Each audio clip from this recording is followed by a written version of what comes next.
بخاری شریف میں حدیث ہے، قاضی ایاز مالکی رحمۃ اللہ علیہ نے بڑی تفصیل سے لکھی ہے، راوی حضرت انس بن مالک ہیں۔ ایک بندہ بڑی دور سے آیا نبی پاک صلی اللہ علیہ وسلم کی زیارت کے لیے، بڑی دور سے۔ عرب کے جو سردار ہوتے تھے ان کے بڑے ناز نخرے ہوتے تھے، وہ خیر آج بھی ہیں، پروٹوکول کا ماحول آج بھی، یعنی وزیر صاحب کے آگے دو چار گاڑیاں نہ ہوں تو ان کو مزہ ہی نہیں آتا، پولیس والے آگے پیچھے بھاگیں تو حالانکہ ان کو نہیں پتا کہ جو پولیس والے آگے پیچھے بھاگ رہے ہیں نا، یہ حکومت بدلی تو گرفتار کرنے بھی انہوں نے ہی آنا ہے، لیکن وہ بڑا مزہ آتا ہے جب لوگ گاڑی کے پیچھے بھاگتے ہیں۔ کیا بات ہے جناب، بڑی بات۔ اور ہماری طبیعتوں میں پتہ نہیں کون سی، تو نبی پاک صلی اللہ علیہ وسلم کی خدمت میں وہ شخص بڑی دور سے آیا، تو عرب کے بادشاہوں کا مزاج تھا، پروٹوکول بڑا چاہتے تھے، ان کا تو یہ طریقہ تھا کہ حکمرانی کرنی ہے جیسے بھی ہو۔ اگر کسی غلام نے دھوپ میں بندھا رہ گیا، اونٹ اور چھاؤں میں نہیں باندھا تو درے مارتے تھے، اور اگر اس نے کھول کے باندھ دیا تو پھر بھی مارتے تھے، کہتے تھے اتنا سیانا ہو گیا تو انہیں پوچھا ہی نہیں، خود بخود ہی باندھ دیا۔ وہ شخص حضور کی بارگاہ میں آیا اور بہت سارے لوگوں کے پاس کیونکہ وہ جاتا تھا اپنے سربراہ کا پیغام لے کے، تو وہ کانپ رہا ہے جب حضور کی بارگاہ میں گیا، ڈر رہا ہے۔ اب ذرا بات کو سمجھنا، نبی پاک صلی اللہ علیہ وسلم نے اس سے فرمایا کیوں ڈرتے ہو؟ سادہ آدمی ہے، دیہاتی ہے، بدو ہے۔ اللہ کے رسول نے تھپ کی دی، کیوں ڈرتے ہو؟ تو کہتے ہیں حضور مجھے آداب نہیں آتے اور مجھے ڈر آتا ہے، کوئی بات اگر ایسی ہو گئی آپ مدینے کی حکومت کے سربراہ ہیں تو کہیں آپ ناراض نہ ہو جائیں۔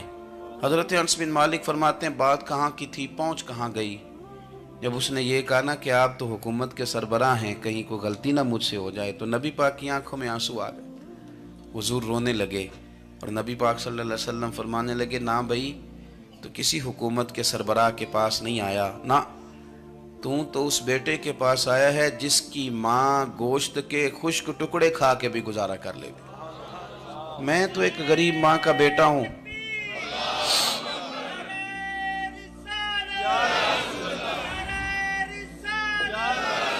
بھائی اگر آپ کا یہ ذوق بن جائے، دیکھو نا آج تو لوگ بھول جاتے ہیں نا، کپڑے بدل لیتے ہیں تو وہ سمجھتے ہیں کہ شاید سارا کچھ ہی بدل گیا، یعنی گاؤں سے آ کر پڑھنے والے بھول ہی گئے ہیں کہ کس کی ماں نے کتنا زیور بیچا تھا۔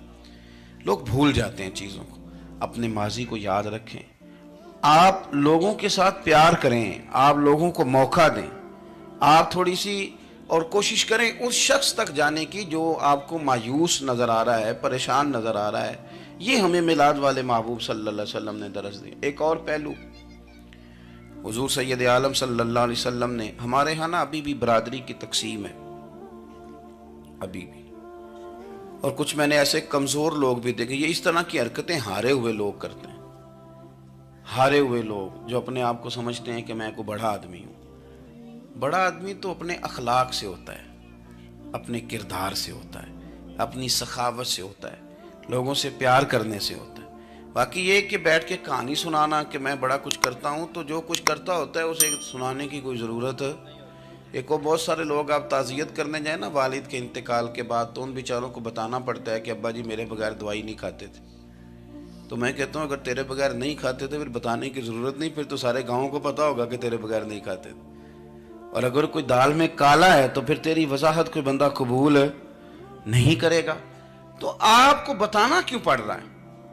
اور آپ بار بار اس بات کا ذکر کیوں کر رہے ہیں کہ ہم بہت بڑے قبیلے کے ہیں؟ صاحب اگر آپ بڑے قبیلے کے ہیں تو پتہ ہوگا سارے علاقے کو آپ کتنا لوگوں کا خیال کرتے ہیں، آپ کس قدر محبت کرتے ہیں، آپ کا انداز کریمانہ کس طرح کا، پھر آپ کو بتانے کی کوئی ضرورت نہیں ہوتی، پھر خود بخود خبر ہوتی ہے۔ حضرت سیدنا ابو ذر غفاری رضی اللہ تعالیٰ عنہ، قبیلہ بنو غفار ایک بڑی شاخ تھی قبیلوں میں سے، جو لوگ اس زمانے میں مالدار قبیلوں سے تعلق رکھتے تھے ان میں سے ایک بڑا نام تھا۔ ساری زندگی چودراہٹ کی، لیکن میلاد ایک انقلاب کا نام ہے۔ میں میلاد منانے والے دوستوں سے گزارش کرتا ہوں کہ آپ ہر سال میلاد منائیں، اور ہر سال میلاد کے بعد آپ تھوڑے بدل بھی جائیں، یعنی تھوڑے سے بدل جائیں۔ کچھ لوگ کہیں یار یہ داڑھی میں نے نا 12 ربیع الاول والے دن رکھی تھی، یہ میری میلاد والی داڑھی ہے، اور داڑھی رکھیں بھی نبی پاک کی مرضی کی۔